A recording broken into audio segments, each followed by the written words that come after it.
Your Excellency, sir.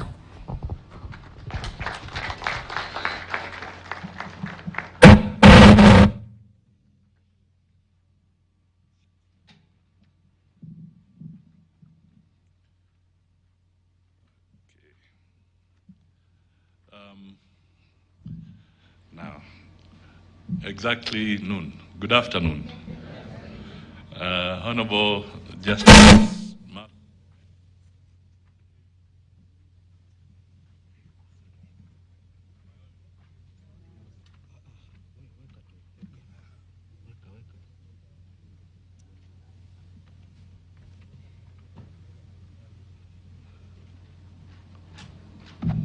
Okay, I think now I'm back. Honorable Justice Martha Koome, Chief Justice and President of the Supreme Court. Honorable Justice Philomena Mwilu, Deputy Chief Justice and Vice President of the Supreme Court. Honorable Judges of the Supreme Court. Honorable Judges of the Court of Appeal. The High Court Judges, the Chief Registrar of the Judiciary, Cabinet colleagues present, the Nairobi City Governor, Excellencies present and members of the Diplomatic Corps, development partners, our two Chief Justices Emeritus, distinguished guests, ladies and gentlemen. As we were listening to that song, a few things struck me. The gentleman who was singing said that he was in primary school when that came up. Then it occurred to me he must be a very young man. Then the young boy walked across, shaking our hands, and Mr. Otieno, the young Otieno, and I asked him, "How are you? Do you want to become a lawyer and then a judge?" He emphatically said no. He wants to become the governor of Nairobi. So I was amused. Maybe Sakaja must have done something that has won a heart there. So ladies and gentlemen, I am honored to join you this morning at this auspicious launch of two crucial milestones in judicial accountability. The social transformation through access to justice, Blueprint 2023 to 2033, and the presentation of the annual State of the Judiciary and Administration of Justice Report, SOJA, for the financial year 2022-2023.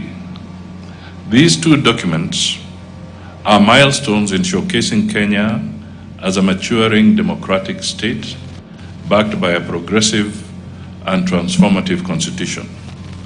This is for good reason.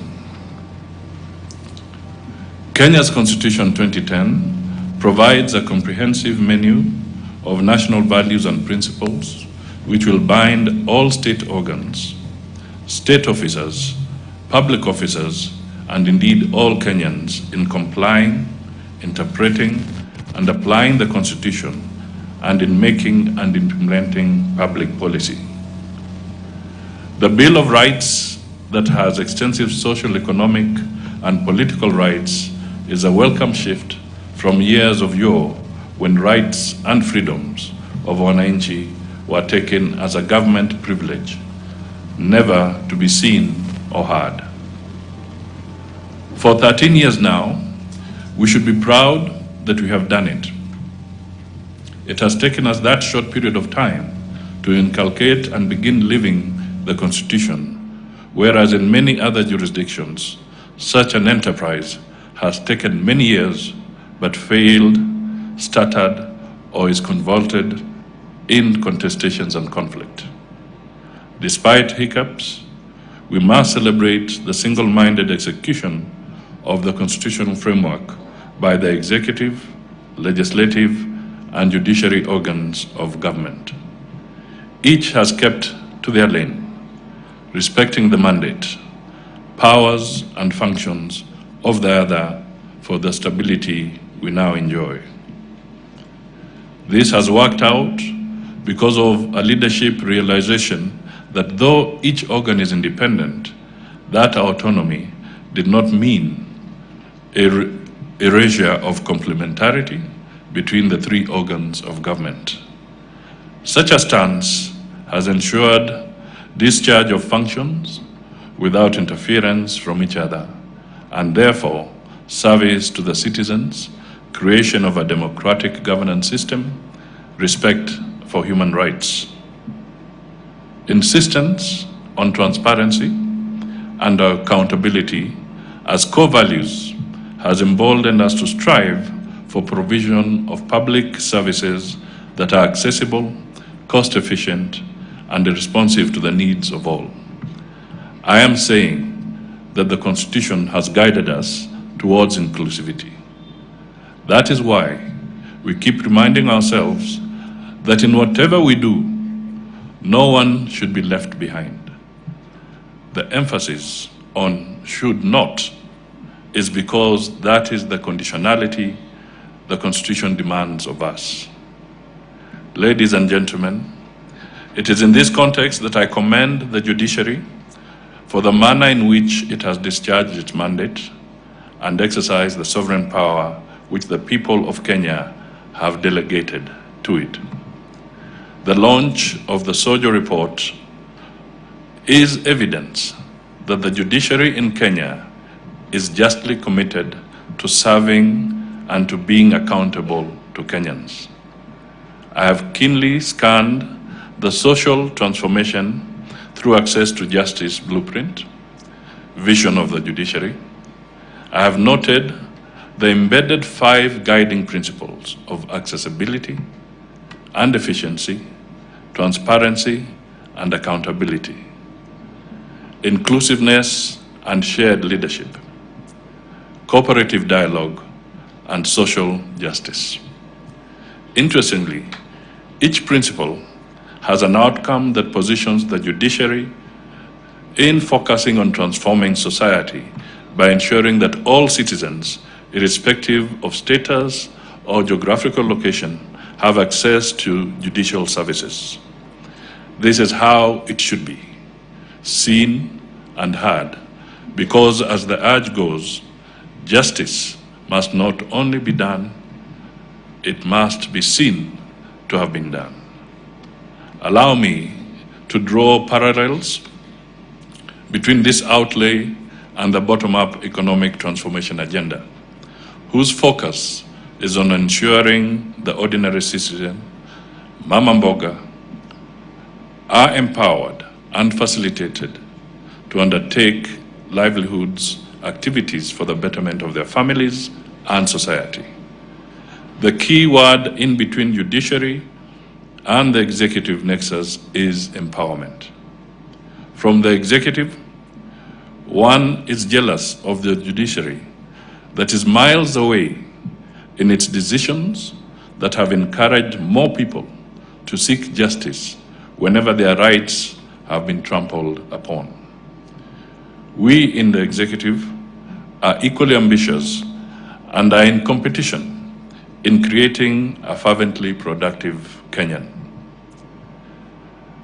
The Better 2022-2027 agenda on the governance pillar has committed to the full implementation of the 2010 Constitution through strengthening the rule of law, increasing access to justice, ensuring respect for human rights, and respecting the United Nations Sustainable Goal number 16, which focuses on peace, justice, and strong institutions.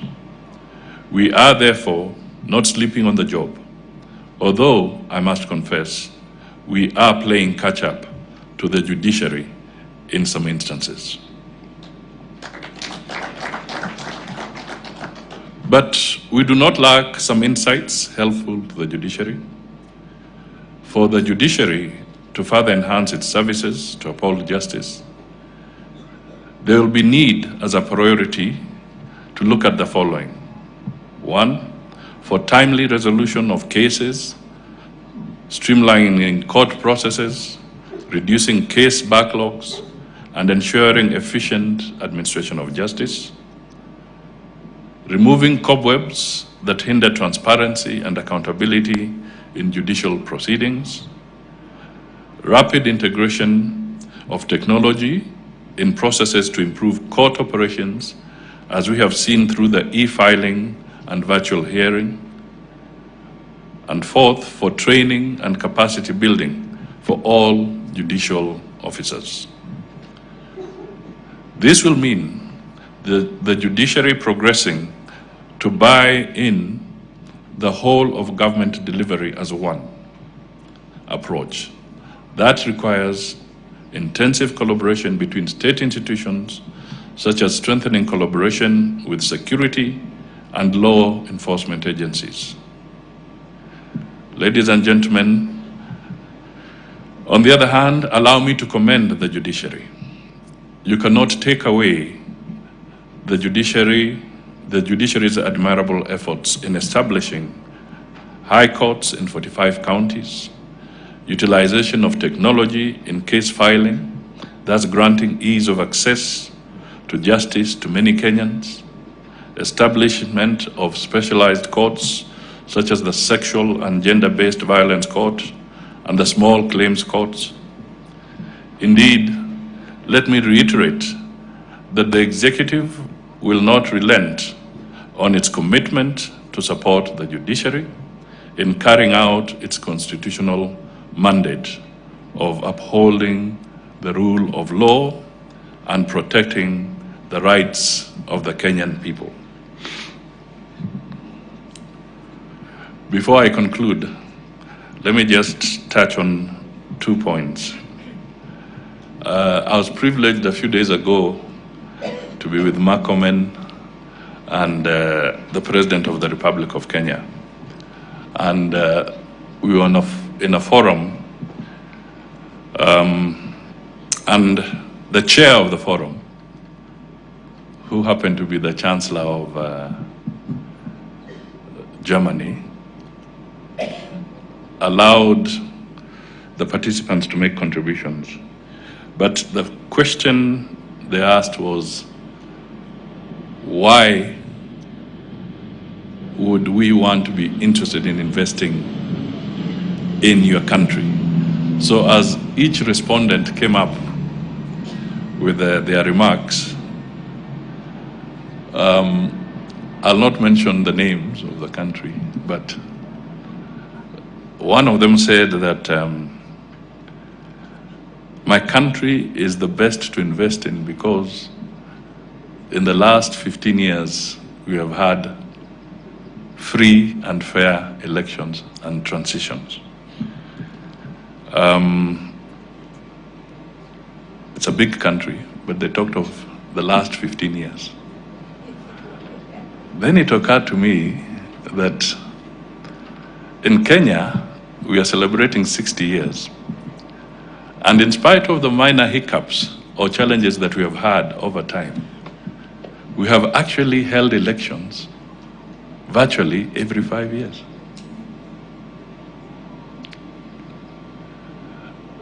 Not the best. I'm sure the judges sitting in this room have come across very many petitions from different angles with people raising concerns. But nevertheless, we did have those elections. So that, in my view, was a major observation. We may not speak to it, but just think about it. You have actually held your elections on schedule, by and large. Now, the other thing that I just want to pick up from Madam Amadi's remarks, she said that she has now, or the judiciary has now established the guidelines for the ceremony when there's transition, because she has been privileged to have been part of the transition of two presidents. I'll be looking for you, because the law that we have, that is the assumption of office law, focuses literally on a ceremony. By and large, it's a ceremony. But there's a very big lacuna that I think we should now address collectively. And that is the transformation or the transition of executive power. There's no law that really guides that. Ni kienyeji tu.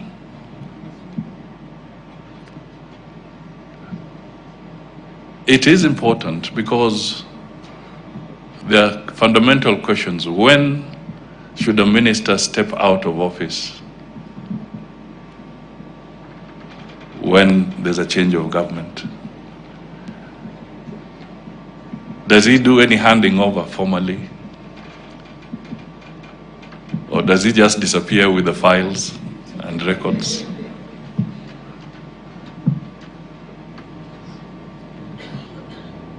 What about the PSs, the principal secretaries? There's a very serious gap there, and a lot of things happen. And you will recollect that in the transition that we went through,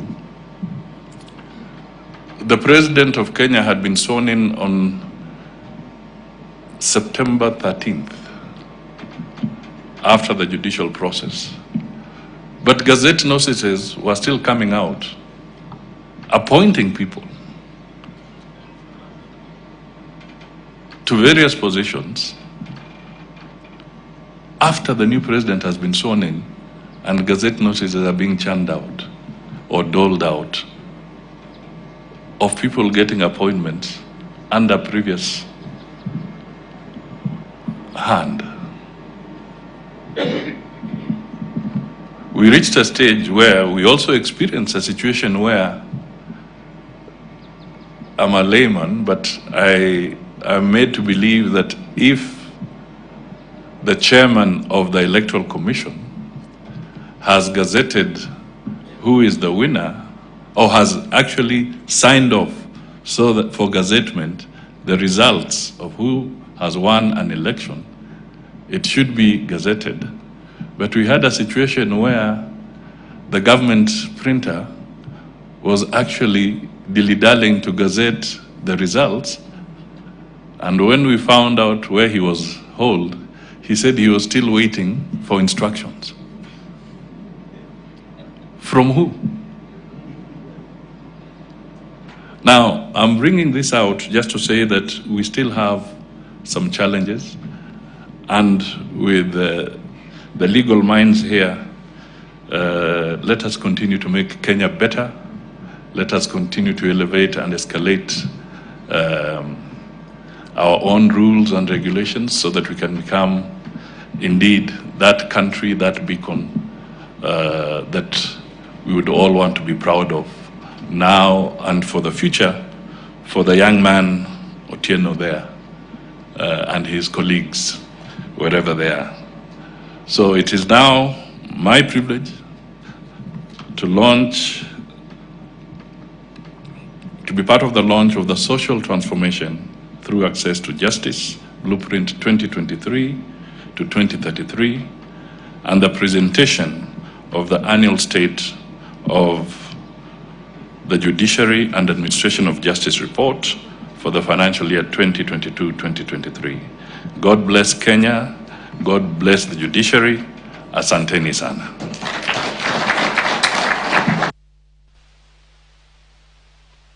Thank you. Thank you very much, Your Excellency, sir, indeed for reminding us that we must always be guided by a national culture of justice.